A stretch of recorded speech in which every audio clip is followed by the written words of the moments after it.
दोस्तों, आज अपन पढ़ने वाले हैं हिंदी के प्रमुख साहित्यकार और उनके उपनाम। तो आइए देखते हैं हिंदी के प्रमुख साहित्यकार कौन कौन से हैं और क्या हैं उनके उपनाम, उन्हें किन नामों से जाना जाता है। तो पहला प्रश्न है, कठिन काव्य का प्रेत के नाम से किसे जाना गया है। तो कठिन काव्य का प्रेत कहा जाता है केशवदास जी को। दूसरा प्रश्न है, कठिन गद्य का प्रेत किसे कहा गया है। तो कठिन गद्य का प्रेत कहा गया है अज्ञेय जी को, और अज्ञेय जी का पूरा नाम है सच्चिदानंद हीरानंद वात्स्यायन अज्ञेय। तीसरा प्रश्न है, हिंदी का पाणिनि किसे कहा जाता है। तो हिंदी का पाणिनि कहा जाता है किशोरीदास वाजपेयी जी को। अगला प्रश्न है, वाणी का डिक्टेटर किसे कहा गया है। तो वाणी का डिक्टेटर कहा गया है कबीरदास जी को।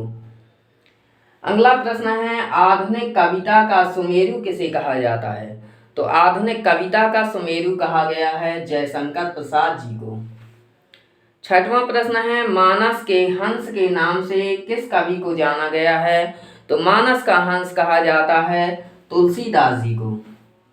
सातवां प्रश्न है, हिंदू जाति का प्रतिनिधि कवि किसे कहा जाता है।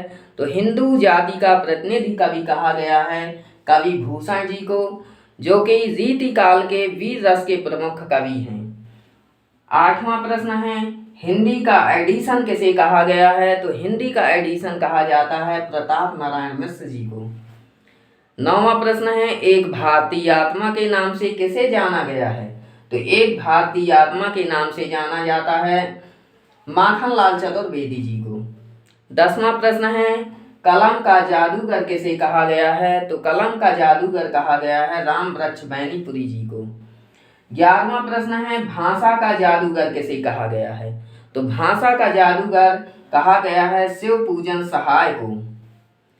और 12वां प्रश्न है, अमृत की वर्षा कराने वाला कवि कौन सा है। तो अमृत की वर्षा कराने वाला कवि है रसखान। दोस्तों, आज के लिए बस इतना ही। आगे मिलते हैं अपन अगले वीडियो में।